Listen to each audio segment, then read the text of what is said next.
Welcome to the Honeymoon Mindset Podcast, discussing topics to give you tips and tools so you can choose to live your relationship with a honeymoon mindset. Here are your honeymoon mindset experts, James and Beth. Hello, everybody. Welcome to another episode of Honeymoon Mindset. It is so great that you have joined us today. So we've been talking about listening, communicating. So how does this all play in to a relationship that is just starting, or a relationship that's 2-3 years in, and it's a blended family?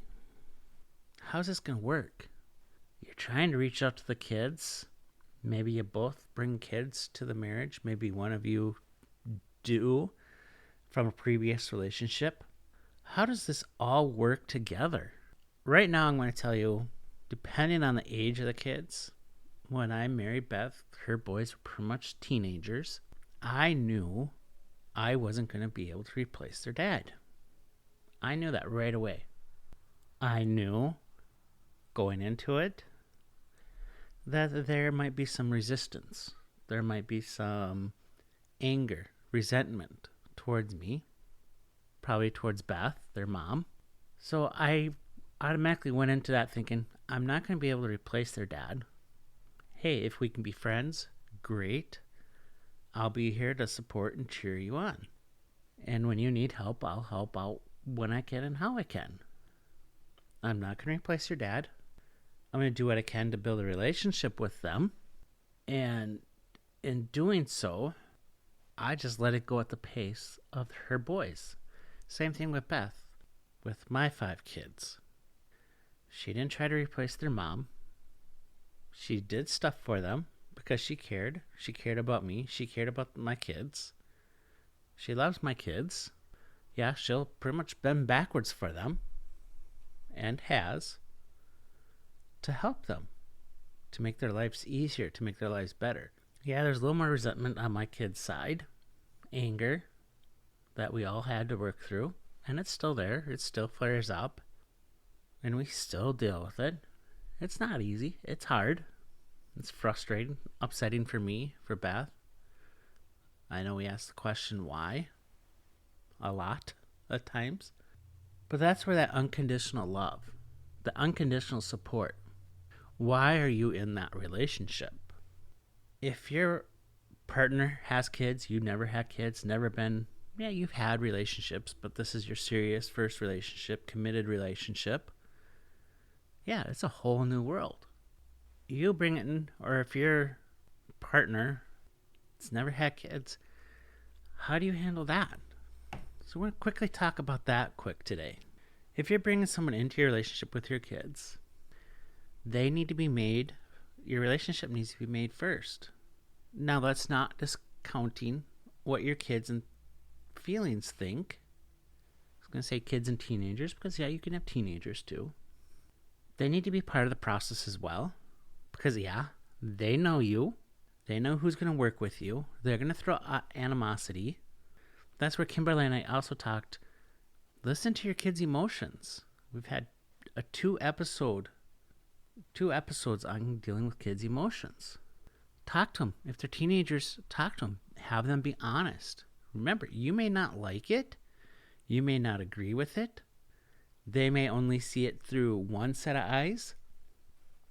Playing the devil's advocate, helping them looking at something else, is going to help. Is going to matter. Now, if you're going into a relationship with somebody with kids, you got to play it by ear. Don't think you're going to go into this relationship, or if you're in this, I'm going to be their mom, I'm going to do this, I'm going to do that. No. If they're younger toddlers, still infants, yes, that's probably going to happen. My wife has a cousin who's got married. He had a son. She never said she's going to replace his mom. This son was 3-4 years old when she came into his life. But they built a bond, and the son calls her Mommy Lindsay. Doesn't call her Mommy, it's Mommy Lindsay. And she's fine with that because she doesn't want him to get confused. She doesn't want to create frustration in him. And she respects her husband's son and loves him and cares about him enough, okay, if that's what you want, that's fine. We're not going to go any further. You don't push the issue is what I'm saying. You go at the kids' pace. Being teenager, yeah, it's going to be harder because they're already going through so many changes as teenagers. They're changing physically. They're changing mentally. They got a lot of stuff going on in school. There's a lot of peer pressure, social pressure, media pressure. They're trying to figure this all out. At the same time, they're also getting freedoms as they start to get older. Staying out late, working, sports, other extracurricular activities. Teenagers got a lot going on. Oh, now my parent wants to get remarried or bring somebody back into the mix. How selfish. They got so much. Sometimes they have a hard enough even thinking of themselves, let alone, okay, my parent wants to bring somebody else into the mix now. Oh boy, I don't know if I like this. Talk to them. Even if you're coming into that situation, you still can talk to them. Yes, you're going to do it when they're ready. You ask them, hey, can we go out for ice cream? Or can I take you out to a dinner? Or something? Or go to the park and we can just hang out for a little bit and talk, please? If they're close to the missing parent, whether it be through, and now it's just a single parent family, whether it be through divorce or through a death, there's trauma, especially if it was a tight thing and then it was unexpected. What are you going to do? How are you going to... You got to talk to them.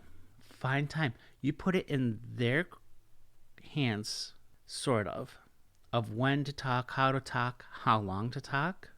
And you just still got to be there for them. You got to see that they're hurting, they're frustrated, they're confused. They're trying to figure it out themselves. And you can't replace what they lost or what they don't have anymore. I know movies and TVs show, yep, I'm going to be the mom, I'm going to do this. That's not how it works in the real world. It just doesn't. That's how you're going to end up in the counselor's family counseling office. Of course, family counseling isn't a bad way because there is all those emotions and thoughts going through. A middle person to help mediate some of these things and help find common ground isn't a bad idea. Or even a relationship coach or a family coach, for that matter. The other thing is that will come up a lot. Oh, my parent used to do this, and now you're doing it. I don't. You got to respect that. There's things that they do that may come up during the holidays or special times during the year, or some little intricacy that their parent did for them that you may never realize until finally they blow up. You didn't know. You didn't realize. Nobody said anything to you. Or if they always had made lunches, brought sack lunches to school. Oh, my parent always cut them in triangles and you're cutting it in squares or rectangles or whatever. Or don't even cut it. Well, would you like me to do that? Ask them. You got to communicate. You got to open up. I said this a couple episodes with Honeymoon Mindset with Kids is you got to listen with your heart, with compassion, with love, with care. Not the brain. The brain is thinking. The brain is analytical. The brain is problem solving. Problem solving at this point is the last thing you need.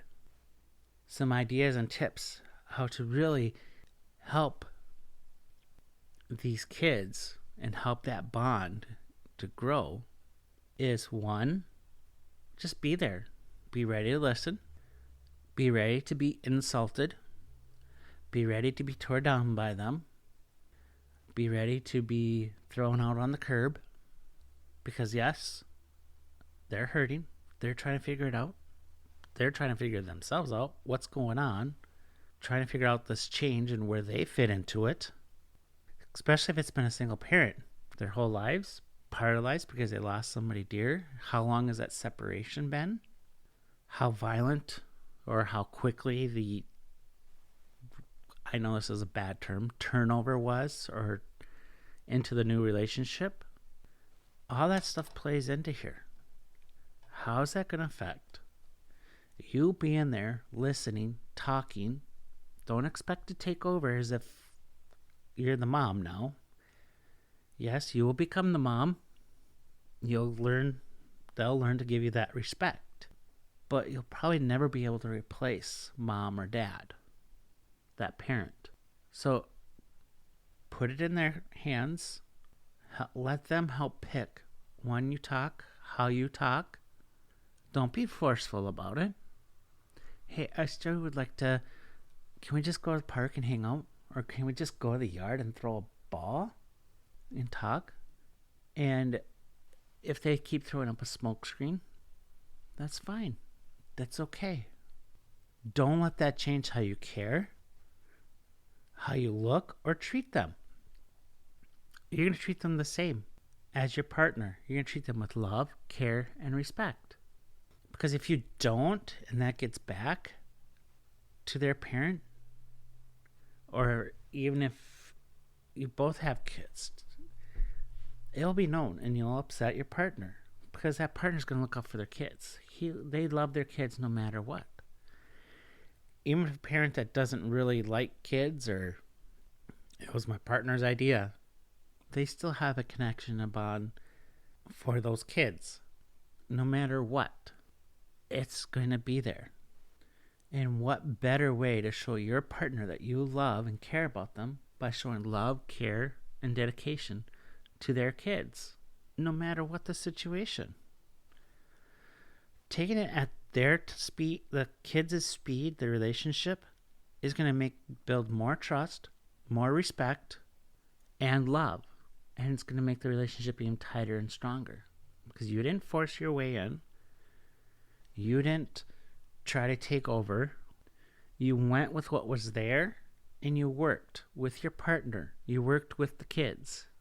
And you have those conversations. And the other thing is if they're in school, let's say they need a project or need something or some sort of clothing or something that you do stuff for them. Don't expect a thank you. Don't expect anything really in return. Just know that you did it unconditionally with unconditional love and care. That's it. I know sometimes it's harder when you're doing so much. I've been there.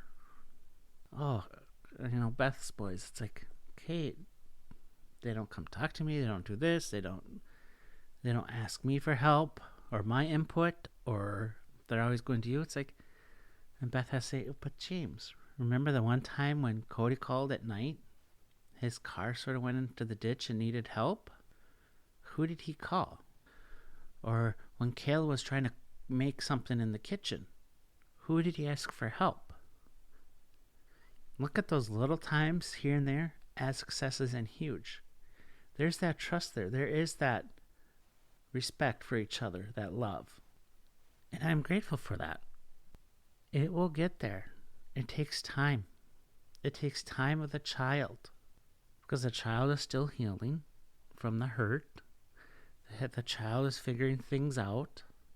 Or the teenager. And you trying to build that relationship, that's how you build it. One day at a time, one moment at a time. Don't expect thank you. Don't expect gratitude. And you work with your partner. That's the other thing with Beth is, I don't know what she did for discipline. I didn't know how she handles tough issues. So some stuff I backed out and let her handle it. Because I didn't know how her and her first husband dealt with things. The discipline. I worked at it. And then Beth and I sat there and talked about it. We talked. Same with my kids. Sometimes she felt my kids were walking all over her. Well, did you tell them? No, I told them to talk to you. It's like, well, you need to talk to them too. You need to build that relationship with them as well. You need to take care of it right then and there. Because the kids are going to push your buttons. The kids are going to try to do whatever. It's just kids. They want safety. They want to be secure. They want normalcy. And you saying in a situation, no, you're not going to do this. This is how your dad would do it, so this is what's going to happen. You're respecting that child. You're respecting the relationship they have with their parent, and you're not trying to replace or throw your stuff in there. You're doing what was already there, trying to keep it simple, trying to keep it consistent. When I did that with Beth's kids, then I went and talked to her. She's like, okay, that's fine. Well, it didn't sound like it. No, they're upset, they're hurt, they're frustrated. They got in trouble, and vice versa. Beth did something. Yeah, she came, talked to me right away. Before the child did, hopefully. If the child did, it's like, and if that does happen, you say, okay, well, I need to go talk to my partner, and we'll figure it out together. But you need to tell me right now what happened. Why did it happen? What did you do? Don't leave anything out. And you talk to the kids. Like we said, doing that tells them, I trust you right now to give me the whole truth, all the facts, because if I hear anything different, it's going to be worse. Because then you'll also be lying to me. And then I go to Beth and say, here's what happened.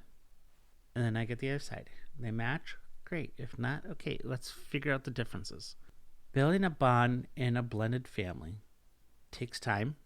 It's going to take dedication, commitment, unconditional love, care, doing things unconditionally no matter what, not expecting thank you, getting down on the kids' level, and the kids' time frame, depending on how old they are, what they're dealing with. You got to help them process their feelings their way. And more important, like I said earlier in this podcast, you also need to listen with your heart. Because as their parent is replacing a previous parent, if there's anger, love, hurt, resentment there, you got to be able to help them pass those in their own way. And it's going to take time in them to do it their way. So you might have to give them a hug, let them yell at you, let them sort of beat on you at times. But no, they're working through that pain, that frustration, that hurt, that change. And eventually they'll say, thank you. I'm sorry I was a jerk. I'm sorry I was so mean to you. If it's done right, hopefully that never happens. But if it does, they will apologize. They'll come back and tell you how grateful that you were there for me. Thank you. But it's going to take time. Don't expect to come and say, yep, I'm the new mom. I'm the new dad. I'm the new parent. No, that's movies. It doesn't work that way. I had to build a relationship with Beth's kids. I've had to rebuild a relationship with my 5 kids. And I just had to take it at their pace. What they want, what they could handle. Even at times when they're ready to talk about it. Sometimes it only lasted a minute. That's what I got. I took it. And I'm still learning yet to this day how to connect, because they're getting older, they're changing, life is changing for them, and it changes. It's a constant thing with my stepkids and my kids, because it affects everyone. And in a blended family, it does make it a little bit harder. Not impossible, not regrettable, but it is possible. I know you can do it. I've given you a lot of reasons of how it's probably going to go, because I've been there. I felt it. I've seen it, experienced it. It takes time, unconditional love. And when your partner makes you a priority, it makes it easier and more worthwhile. And that's why you need to make your partner a priority, especially if you have kids. And when they see how you treat your partner, they learn. They learn from that experience as well. If you would like to talk more, please email me, james@passionliferanch.com, james@passionliferanch.com. Tell me what you're thinking. Tell me what's going on, and I'll do what I can to help you and listen to you and help you come up with solutions. Send me a DM. via Instagram or Facebook, Passion Life Mentors. If you want more resources, Passion Life on Instagram, Facebook, or the Honeymoon Mindset group on Facebook. Go check them out. Join the group. There's a lot of new content that we're putting up in there. Blended families takes work, but it's worth it. All right, thank you for listening. I hope you guys have a wonderful day, and we'll see you next time on Honeymoon Mindset.